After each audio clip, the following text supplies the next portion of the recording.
underway just east of the Pacific Ocean right now, south of San Diego, including something called an anti-climbing plate on this border fencing. What exactly is an anti-climbing plate? Well, you know, the importance of that is we've discovered that many times the illegal aliens, the smugglers, everyone that's coming across, even the rails that they got there, they'll grab on, they'll, you know, pretty much push their shoes against the side of it and just climb. So they're adding extra things in those areas where these individuals cannot do that. And it's just an extra piece that helps the agents be able to, one, deter, and for two, gives them the ability to respond to the area. A lot has been said to attack the wall. As you said earlier, you know, when we go high, they go low. No one's saying or thinking that the wall is the be-all, end-all. Obviously, you need the wall. It is a huge deterrent, but it gives the agents enough time to respond to those areas so they can make the physical apprehensions, and that's what we're looking for, enough time to get there. Right, and also it allows you to do other things like detect these tunnels, and you have mechanisms to detect these tunnels and seal them up, and that's important too. And so this anti-climbing plate, just before I leave this subject, is it necessarily a result of the prototypes, the 8 prototypes at the border, and what was liked by the administration, or is this just something that's added on by you folks after many years of understanding what illegals do to breach our sovereignty?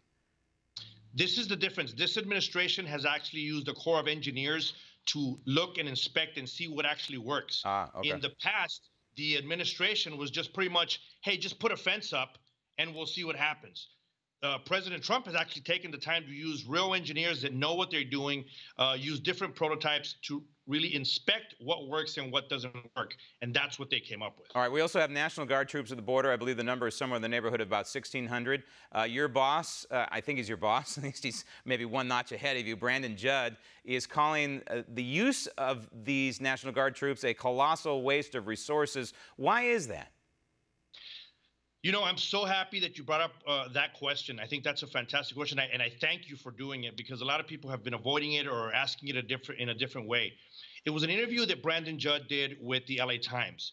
Of course, the LA Times decided to use Brandon's quotes and chop them up and use what was more convenient for their own agenda at the time, and to say, oh, the union's attacking the president. The union says we're not his cheerleader. The reality is we represent the men and women that are out there, you know, putting their lives on the line. The reason those comments were made is because we're seeing, and it's not because of President Trump. It's we truly believe a lot of it has to do with the holdovers that are still here from the last administration, that are trying to make the president look bad, I believe.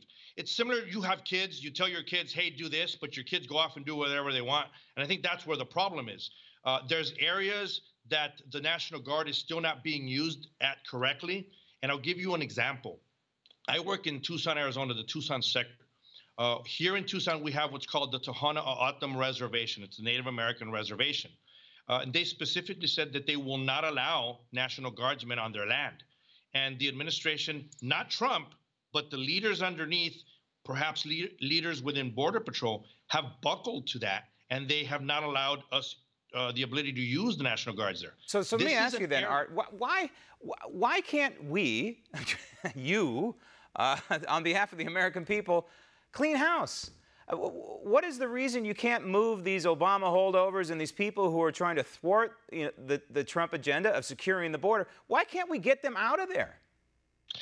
That's the million-dollar question, and that's, I think, what we've been saying to as many news medias as we can. I recently did an interview on a CNN, and they were asking, well, give us the names, give us the names. You know what? I mean, it's pretty simple. If you look at the list of who's been here, right, even within Border Patrol itself, that were leaders in our organization during the Obama administration, they're still here. A lot of those people are still here.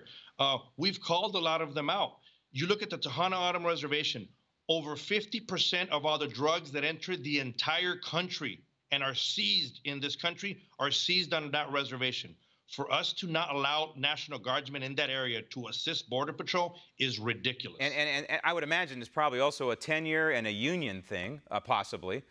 You're with the union. Maybe you have a better answer than that. But the bottom line is there's got to be a way eventually to weed these people out so they carry out the will of the current administration, which happens to be the Trump administration. One final thing on the guardsmen, there are also laws limiting exactly what these guard troops can be doing at the border too, and that's something that could be changed by Congress.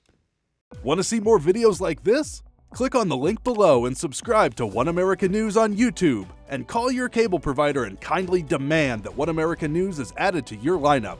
Call and subscribe today.